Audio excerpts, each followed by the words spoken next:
What's up, good people of Earth? You are wonderful, lovely. Thank you very much for clicking. Your support means the world to us. You see, today's videos are a bit more crazy and creepy than you think. Watch till the end and leave your comments. Straight out of Africa with good vibes, love, peace, forgiveness, and honesty. As our message to the world, let's dive in, guys. Much love to you. People ask me a lot of times what we do with this hammer, and this hammer is used to basically impact things. So when we're putting the stem in, we impact on the end of this to impact certain parts of the hip, like the socket or the stem. And we impact it into the bone to make sure it's wedged into the bone really tight, and that's called a press fit. So the more it's wedged in tight, the better it fits. But it's not crazy hammering, it's careful hammering. It's gentle, controlled hammering to make sure we're safe with the tissues, safe with the bone, so you have a happy, healthy hip. That's interesting. Guys, I need you to forward this to all the women in your life. Ladies, bear with me. One thing that I had to learn about men is that when they are listening to your story, they want the point first. For example, John got fired from work today because he got caught laundering $1 million. Versus, oh my gosh, you know what happened to John today? Because then the time that we go from here, we lost him. This technique guarantees that he's at least in for a good 5 to 10 minutes. He wants to know the drama. He just wants to get to the point. So give him the point first. I think that sounds true. What's the youngest version of how old a religious person thinks the earth is? What's the 6,000 years. That's Christians. Yeah, Christian. Well, of all, And not all Christians, by the way. no, of all religions, I don't know the age. Scientology is like a month old. I don't know enough about how old all the religions think the universe is. Right. The youngest universe you're going to get from a devout Christian is 6,000 years. The oldest is around 10,000. But it's far and away from billions. Mormons are a unique one because they think you get your own planet when you die. Yeah, and what's funny? Are you torn on that? I want my own planet. Nobody told me that. It's odd how one religious group would comment on how preposterous another religious group's comments are. I love that. Much love to everybody, man. New animals discovered in 2023. A new species of flying cockroach was discovered in Singapore. It is named Nocticola pheromosa after Pheromosa, a Pokemon that resembles a feminine anthropomorphic cockroach. This beautiful snake with red eyes is the DiCaprio snail-eater snake. It was discovered in Panama. The snake defends itself not by biting, but by coiling protectively around its head and emitting a foul odor. Sadly, it is already endangered.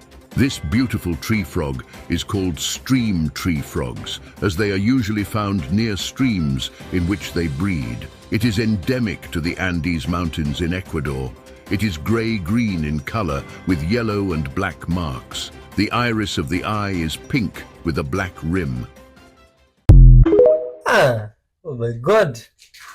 The government of Kenya has said that all social media platforms will be taxed. Facebook $900 per month, WhatsApp $1,100 per month, TikTok $1,300 per month, Telegram $1,400 per month, Instagram $1,600 per month. This is going to start as from 21st December 2023. Oh my God. What does that mean? Seems like those people in that country might have to use WhatsApp in secret. Now let's see. This is a good vibes cow that just went into a thrift shop. What? Oh my God. Does this cow want to get itself some new look? What do you think? This is a good vibes cow. Oh. This guy makes clothes, or what does it do? This looks like materials for making clothes. That cow definitely wants some new look. Much love to everybody, Starfire. man. The drinking of women's menstrual blood by the Anunnaki in ritual ceremony, because it is known, it is well known during that time, although this information has been lost, that women's menstrual blood is basically alchemical gold. So why is this so important? And how does it even relate to the bloodshed that has been going on throughout the ages, cycling, especially what we see going on right now between Israel and Palestine? If we see that human blood sacrifice on the many different levels are what keep these darker entities on this planet fed and thriving, by omitting this bloodshed and blood feasting as much as possible in all areas, we began to starve the parasite. So bringing this back to a woman's menstrual cycle. Okay, now we're circling back. This moment, this very precious moment every month for a woman, this should be understood by both men and women, how this very sacred thing has been totally distorted. A lot of women have very repressed memories around the use of their menstrual blood and the forced breeding of all of these women. This is how the distorted feminine principle came about. This deep traumatic history is within all women. So when we go into this time, this menstrual cycle, every time a woman goes there, she is going into the cellular memory of this insane suppression of the feminine energies. And so when a woman is menstruating, okay, when we're forced to go and to be in the matrix, this is the one time during the month, these 2 days, where a woman is most sensitive to the truth of what has happened on this planet, what is still going on this planet, and what she is capable of at this time. She's purifying, her body at this time is purifying so much pain, so much trauma for herself and for others. And not only this, she is still most vulnerable at this time for being preyed upon in the continued blood sacrifice by these darker entities that she is unconscious of. So what do we as women do? What can men do around a woman's menstrual cycle? First, we have to eliminate the shame around this period, because healing this cycle, this experience of the woman is very healing for both sexes. And there's so many different things that are happening that are spells around this that we have to unleash collectively. And it can start with the woman individually. You can take so much power back if you take your cycle back. The first 2 days, when a woman starts her period, she needs to be alone. And tampons, pads, menstrual cups where you're collecting the blood, all of these go against your body's natural desire to free bleed. The best thing is to get cloth, cotton pads and let yourself free bleed. Do not try to plug it up, stop it up.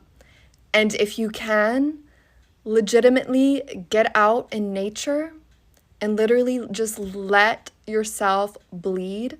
Let this blood run down your legs and allow yourself as a woman to go into this deep pain and trauma of this huge cellular memory. This is why so many women have so much trouble on their periods, because they're feeling all of this stuff, and we're just told to take medication or go about our days and go back to this normal way of being that is so effing distorted.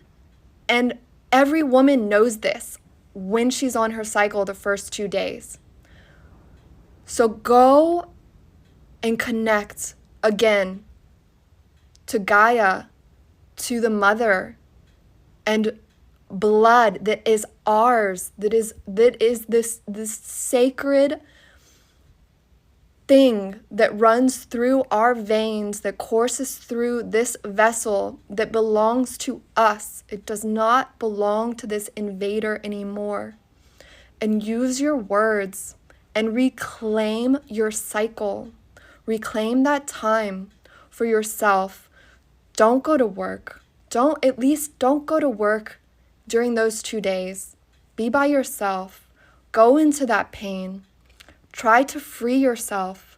Connect again to this memory so that you can come back home and you can anchor in again what it is, what this divine feminine energy really is on this planet, instead of giving it away to these and sacrificing it. Protect yourself more than ever, women, at this time. Do ritual and protection, grounding, calling back your energy over and over and over again. This is why you feel so tired, because a lot of times you're being preyed upon and you are also clearing others' energy at the same time. It's a lot. It's a lot for us. Much love to all the women out there. You go through a lot. God bless you, man. You are respected. Reality is not what you are told. Our princess teaches universe half and everything as truth seeker. Research the positive of what they're teaching you. Water is space. How? Water is space. Oh my God, this now makes me wonder. If water is space, does that mean you can drown in space? Can you drown in space? I wonder. Oh my God, now this is hard to believe and think or come around it. How do you think? You see, now myself, I really feel going in the water. But it is hot. No, see how I see all the small fish and kayak above me. Oh, see, wow, this guy is chilling down there just fine, and it's like everything is okay, and it's really surprising. What? They've taken certain music tracks and they've played it backwards. Apparently, you can hear certain demonic things being said. Dora the Explorer, yeah? So Kushti, yeah? Yeah. That seemed pretty clear to me. The Jonas Brothers, Okay. Kids of the Future, yeah? We're the kids of the future.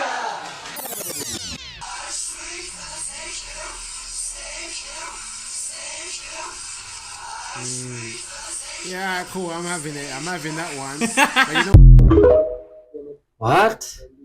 Do not brush your teeth after these 5 things. My name's Dr. Serena, I'm a dentist, and I'm going to tell you guys how to save your teeth. Number 1 is vomiting. After vomiting, your tooth enamel becomes temporarily softer due to the regurgitation of stomach acids. Brushing immediately after can actually wear down this softened enamel. So rinse with water to help neutralize the pH in your mouth. Always wait about half an hour till you brush your teeth. Number 2, pickled vegetables. These are acidic, so if you brush your teeth straight after, you're brushing your teeth in that acidic environment. Number 3 is coffee. It's acidic. I hope you guys are seeing a trend. If you brush your teeth straight after drinking coffee, this can be quite harmful to your teeth, as again, you're brushing in that acidic state. Number 4 is orange and lemon or any citrus fruits, very acidic and have a very low pH. 5, sparkling water. All fizzy drinks contain something called carbonic acid. Again, wait about half an hour, your mouth will neutralize, then you brush your teeth. That's educative and interesting. What's happening here? Oh my god, what is this now? Oh, what? Which animal is this? Which? Whoa, you guys. Ah.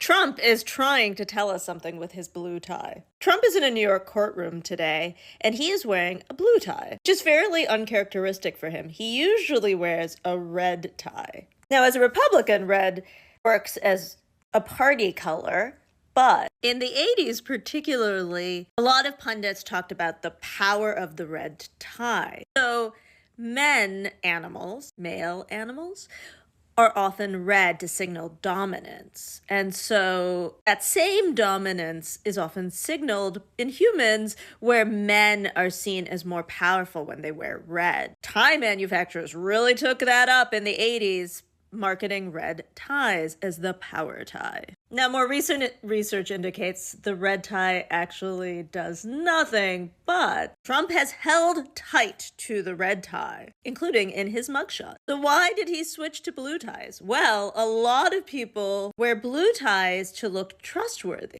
calm, intelligent, stable. And since this trial is about the stability of his financial dealings, no doubt he thought, can't hurt to add a little color theory into my wardrobe. So what do you think? Does he seem trustworthy? No, what do you think, guys? Oh, that's a pretty interesting theory.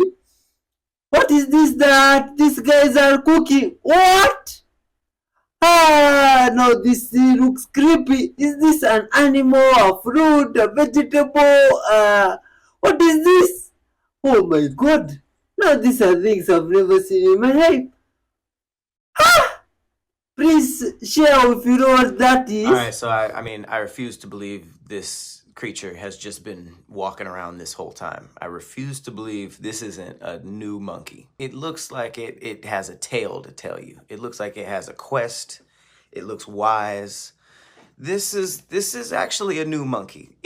Kinda. Alright, I'm gonna have to read the name because it's crazy. It's a Mittermeier Tepaho Saki. If I butchered that, I don't care. It's a Mittermeier. It's just something that I refuse to believe existed, okay? This is a species of Saki monkey that's native to Brazil, okay? And it's a member of the New World monkeys. Like I said, there is a newish component to this, but I didn't know that there were New World and Old World monkeys, okay? Just get this. There's 179 species of New World monkeys, and they're all indigenous to the Americas. So we're the New World. And then there are Old World monkeys, about 138 species, that are all native to Africa and Asia. The difference is that New World monkeys can grip and hold their weight using their tails. So they be the ones that be holding on with the tails like it's a subway. And the Old World monkeys can't. That's why they be on the floor and stuff most of the time, and the New World monkeys be in the trees. I don't know what it is, but I feel like there's some racism going on. Old World monkeys must hate New World monkeys. You know there's old heads smoking cigarettes. You know what they're doing down there by the Americas. They over there hanging by their tails. These are apes, monkeys. They're kind of using like weird racially charged terms, but they're monkeys, so it makes sense. They just be like, yeah, them monkeys down there. It's just like, whoa. Watch it with that. We're New World monkeys, and we got stronger tails than y'all. I'm sure there's beef. I'm sure there's beef between New World and Old World monkeys, but I didn't even know that this separation was happening. I definitely didn't know this crochet monkey was, swinging around looking like shag carpet. It looks huggable. It looks very huggable. I've never really pictured myself hugging a monkey, but I'll give that guy a good Christian hug. I would give this monkey a good Christian hug just to see what the fluff was about. But yeah, I'm sure I mispronounced it. A Mittermeier. If you ever see this Marvin Gaye's hat, it looks like the same material out of that Marvin Gaye's beanie was made out of. But if you ever see this wild beanie in the trees, just know it's something like a Mittermeier, something like that. and it's one of them New World monkeys. It's up to date.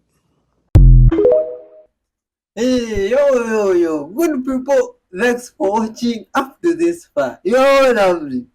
Lot of videos has passed with good vibes and good information, but now this video has really made me wonder. You see, I've seen a lot of monkeys. Considering I'm from this side of the world, Africa, you definitely bet I've seen a lot of monkeys. Good vibes monkeys, some with exaggerated vibes. But now this ones, I've never seen them. Where have they been all along? Ha! Ha! Ha! I really wonder. And this is incredible and amazing. Watching up to all things, all people. Thanks for watching up to this far. You are loved and respected. Please share, love, and care for your neighbor as you do for yourself. Good vibes till the end. Huh. That monkey has really made me ask myself a lot of questions. Do you mean I've never seen all monkeys? Let's keep watching. Are you pointing your Wi-Fi antennas the wrong direction?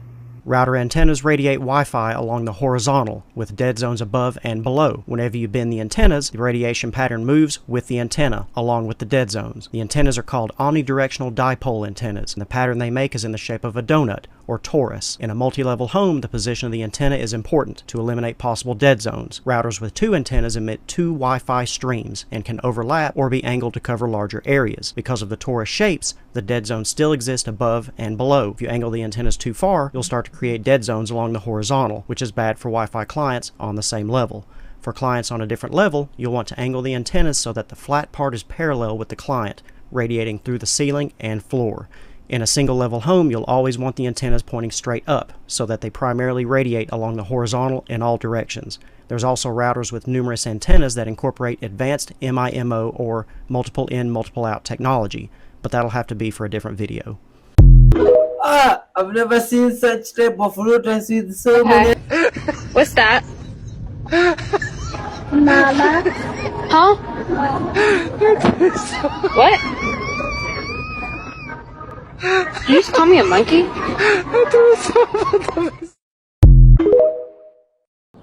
A bear chasing a man filmed accidentally by a drone. Wait, what? Wait, what? Yo! Bro! What the heck? Nah, bro. Yo, does that seem accidental to you? Oh. Do you know what this is right behind me? This is, guess. That's your mama's toothpick? No, this ain't my mama's toothpick. Guess again. Is it a redwood tree? It is a redwood tree. But you know what else it is? It's a giant, it's a giant, it's a giant stock pillar of carbon. Why? Because trees are made out of air. Trees are aeritarians or carbonivores because they eat carbon. They're not herbivores, they're not carnivores. And so they sequester carbon inside them. Old growth redwood forests, coastal redwood forests sequester more carbon than any other type of forest in the world. More than the Amazon? Yes. Amazon has more biodiversity, but we sequester way more carbon. And unfortunately, we, meaning the non-indigenous colonial culture, we cut down 96% of the old growth forest. Oh my gosh. We would be in a much less dire situation had we not cut down any of it. But we did, and not all hope is lost. A lot of this forest, when we cut down the redwoods, they're regrowing. They stump sprout, they regrow. The young ones don't, even though they're growing really fast, because redwood trees can get, 200 feet tall in 100 years. They get tall fast, and then they get wide, kind of like what happened to me, tall first, and then I got fat. But as these young trees continue to grow, they will sequester more carbon. And with our help, like we do in Redwoods Rising, the Redwoods Rising Initiative, redwoodsrising.org, we help accelerate these second growth, densely planted, fire-prone redwood forest into old growth forest faster. Could we just leave it alone and walk away, throw our hands up and be like, well, in 1,000 years, this should be fine? We could, but we don't really have 1,000 years. An acre of old growth redwoods can suck up 890 metric tons of carbon Well, that's really easy for us to picture, Griff. Thanks. Okay, so another way of saying that, it's like taking 700 cars off the road for a year. Okay, 1 acre of old growth redwoods is like the exhaust given out by 700 cars in a year. Okay, and for second growth forests that are growing, it's 270 cars, but every year they're adding some more cars, exhaust, pounds of exhaust or tons of exhaust. They're taking more of that out. And by us helping them accelerate this successional process from clear-cut, densely planted crap to old growth forest, we are speeding up the process of sequestration. So these forests are going to keep adding to their carbon sequestering powers, and redwoods live for a long time. So when we lock this carbon up in redwood trees, it's locked, okay, for a long time. Redwoods Rising is a collaboration between Redwood National Parks, Redwood State Parks, Save the Redwood League, and the Yurok Tribe. At Redwood Rising, we're solutionaries who are taking human-caused climate change and turning it into human-solved climate change. Learn about us, join us, redwoodsrising.org. Oh my god! What? That's interesting. Get ready to cringe. Do you remember this episode of Oprah when Tom Cruise announced he was in love? Let's watch it together and break it down. First thing to note, the audience was pumped. Tom Cruise is bringing, like Elvis, Beatles energy, and people are really into it. The first thing I notice is how handsy Tom Cruise is with Oprah. Notice how he immediately takes a knee in.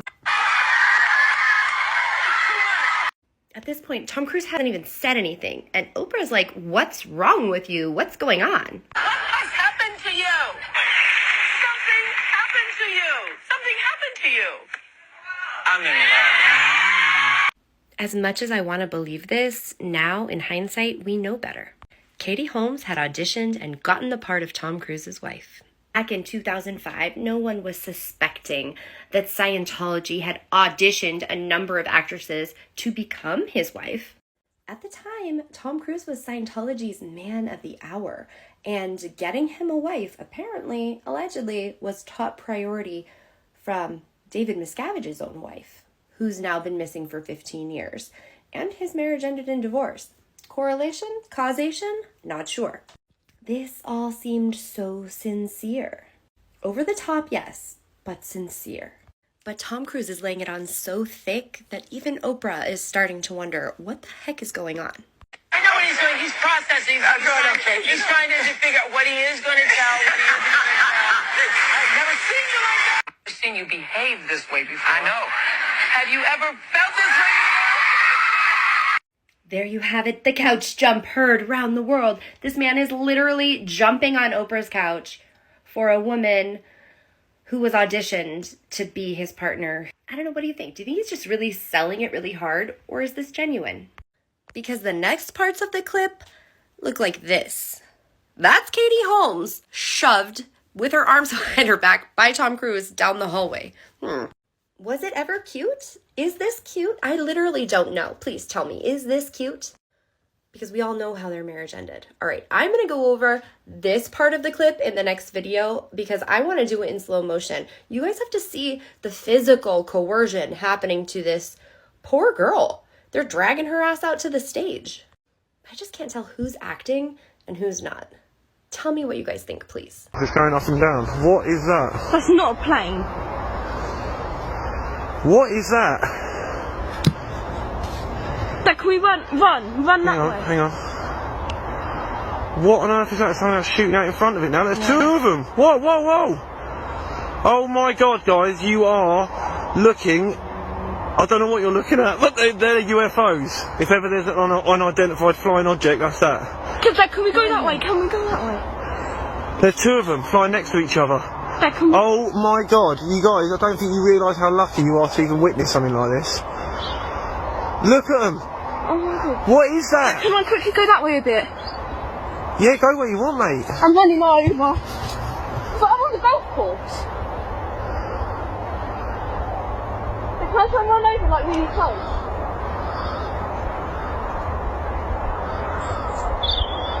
That, I've never seen anything like it. Dad? Yeah? Is that a road there? Yeah. Onto the ground in the field, because that'll be right above us. Paranormal caught on camera. This one's you. Look at this. Wow. Look at them, they're twirling. Can you see that? Yeah. It's gone. They've just gone into the clouds. And the back. That, can we please go to that green bit? You ain't get there for it. I will. I've never seen it. Honestly, I don't think you actually realise. You talk about UFO simps. They are actual proper UFOs. There is nothing. What could be flying like that with those? Look, they're all flashing now in the clouds. Look, can you see that in the clouds? Yeah. Going down. Where's it gone? I've lost it. Yeah. It's back. It's back. It's back. Oh yeah. Where? Look. Oh yeah. Oh yeah. That cloud goes on that hill. Yes, mate. They're two UFOs. That's not a plane. That is nothing with a human being in it, is it? Look at them. Look at that. It looks flat as well, and UFOs are like flat. They're like, mate. They're like almost like orbs. Massive orbs. I have no idea. They're both super bright lights with big tails. Like, it's almost like when I first saw it, I thought, no, is that like a firework or something? Yeah. And then it went down and started going up again. Wow, look at this.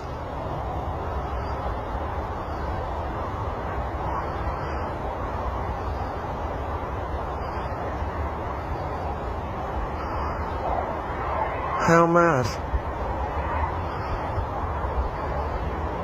I don't post that on Instagram. Yeah, it might do, mate.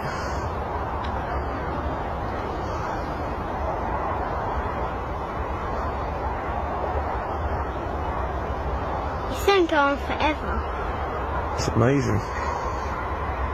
But what are those bits? They're almost like fire coming out of the back. Now they're like disappearing and flashing. This is unbelievable.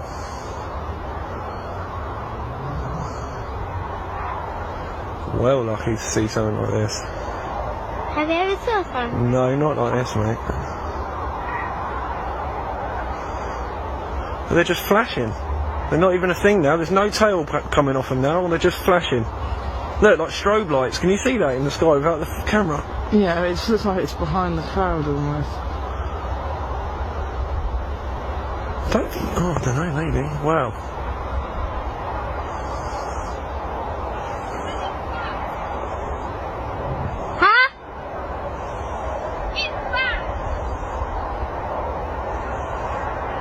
Whoa! Did you see that? Yeah. Yeah, big flash.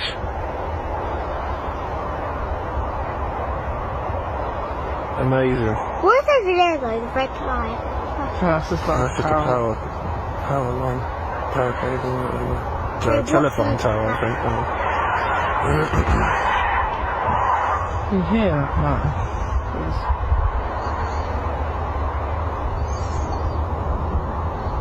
What even is that? No. Eh? It's like a flashing thing moving like on that.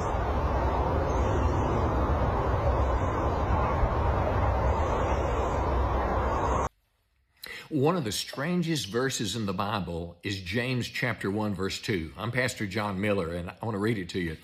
James said, when troubles of any kind come your way. Now think about it. Trouble could be anything from losing your keys, losing your job, a health problem, a financial issue. We all know what trouble is. James says, when trouble of any kind comes your way, consider it an opportunity for great joy. I wonder what James was smoking. Why? Where's the joy come from? Now, that's not happiness because you have a flat tire, but listen to what he said. He said, you know that when your faith is tested, and that's what trouble does. It makes us question the goodness of God. Does God answer prayer? Does he hear our prayer? Does he love me? Does he even care? It's a test of your faith. It says your endurance or patience has a chance to grow. Endurance or patience is like roots going down deeper in the life of a Christian when we face troubles. And then verse 4 says, let it grow. So when your endurance is fully developed, you'll be mature and complete, lacking nothing. In other words, It takes trouble. Just like muscles, when you lift weights, what you're doing is you're tearing down the muscle, but in the process of regeneration, you're made stronger. Well, God uses trouble to make us more mature, stronger Christians with deeper trust and dependence on God. I experienced it in my life. I have battled anxiety for 10 years. Panic attacks started after my wife's breast cancer. Praise the Lord, she's cancer-free now. But I began to experience something that I never experienced before. Doctors couldn't make it go away. Psychologists, counselors, everybody, they all helped me a little bit, but it was still there. But what it made me do is it made me deepen my faith in God. Philippians 1:6 says that God, who started this good thing in my life, he'll bring it to completion. And that verse took on a brand new meaning when I realized that I couldn't handle it without God. Now listen, friends, I wish it would go away, but as it stayed with me, my faith has grown deeper. And I'm not happy because of it, but I'm happy for the fruit it produced in my life. And trouble can do the same for you if you will receive it as an opportunity for God to make you grow stronger. Much love to you all there, and respect.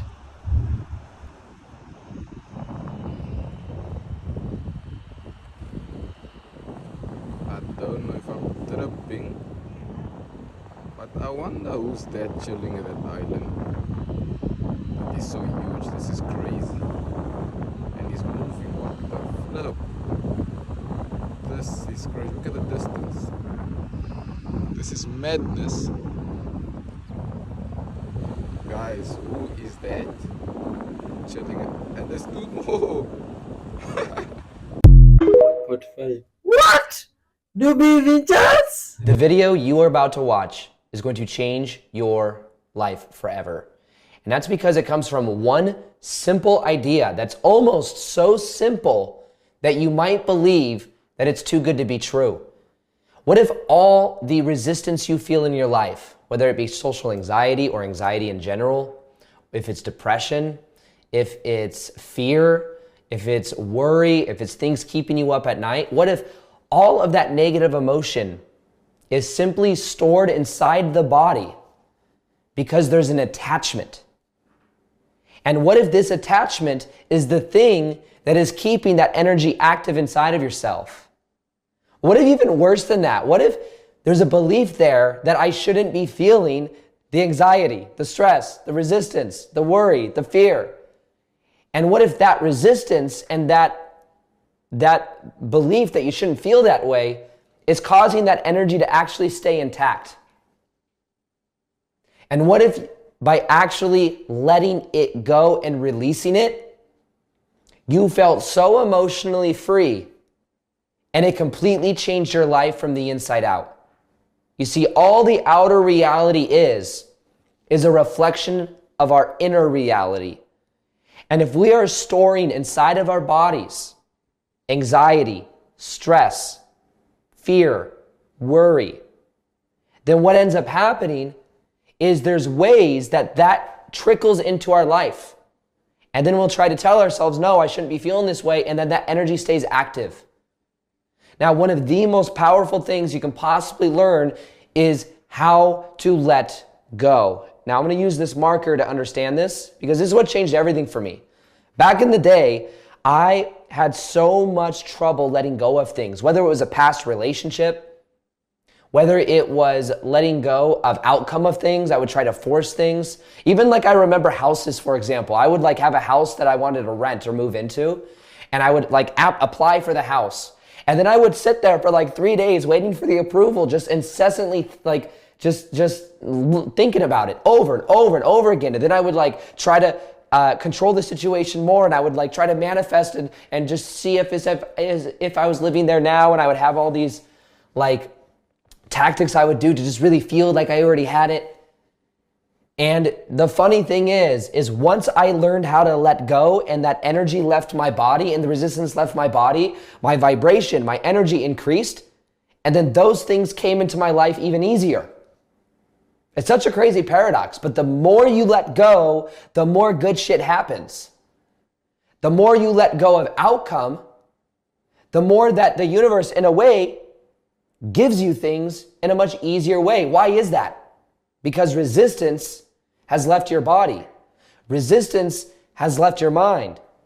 When there's no resistance, there's just allowing.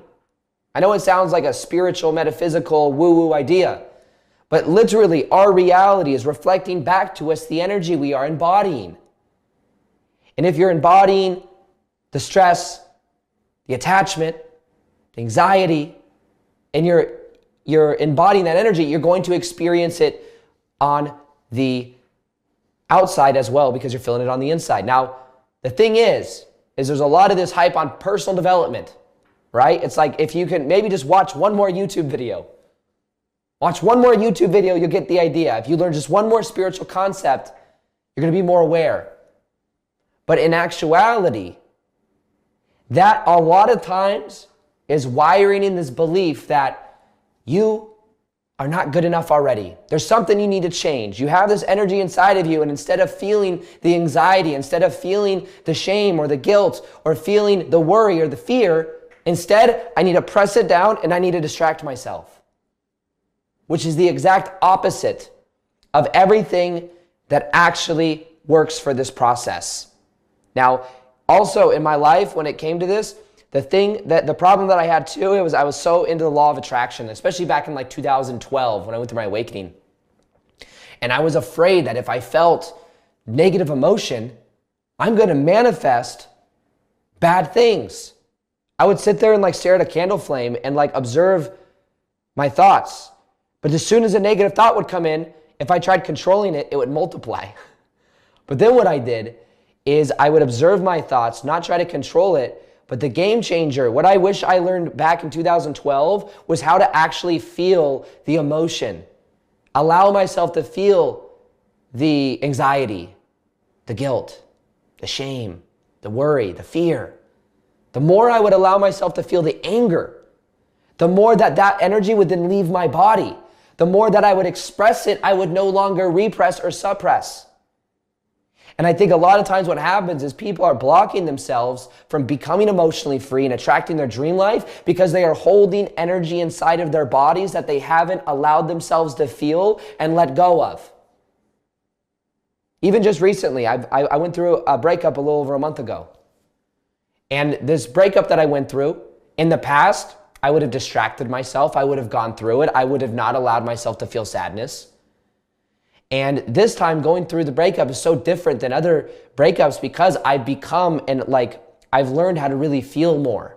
I've learned how to let myself feel. And as I do that, the energy has left my body and I feel so much more emotionally free. And I feel like so much more in my own body. And I feel like I know what I want in my life. And I feel like I'm going in that direction and I'm not being weighed down by this cloud of energy that's keeping me trying to stay attached to the past. So the key to this whole, everything I'm talking about, the answer is to just let go like this. That's it. You just let go. And the thing that we believe is hard is we believe that if we let go, our whole life will crumble. If we let go, we're never going to get a marker again. And the thing that we think about letting go is we think letting go is hard. It is hard to let go. And in actuality, letting go and believing that it's hard is what is making letting go hard. Letting go is easy when you realize that all letting go is a choice. It's a choice. I let go of the marker and it falls. The reason letting go is hard is because there's a story attached to the marker and there's these reasons why letting go will make your life worse. It's the story to it. It's like, oh, if I let this marker go, I'm never going to have a marker again. My grandma gave me this marker. It is such a special marker because my grandma gave it to me. If I let go of this marker, I'm letting go of grandma. I'm a good person. I love my family. I don't want to let go of my grandma. I can't let go of this marker. And this marker was also there for me when I was 6. When I was sick, this marker kept me safe when I was 6 because I had a marker in my hand. And it felt comfortable. And it's always felt so familiar. And these stories are what keep you from letting go. It's hard to let go of a past relationship. Well, there's the beliefs that tied to that. This was the only person that I would resonate with. Then people have very heavy stories sometimes, like this is my one and only soulmate. This is the other half to my soul. It's like, well, think about how big that story is. And then from that story, of course you don't want to let go. It's the other half to your soul. Why would you let go of the other half to your soul? No, please, whatever it is that you're holding on to, the bad vibes, let go, man. Much love to you for watching up to this far. You are loved, respected, and wonderful. Yo, yes. Meet next time, man. Good vibes. Hello.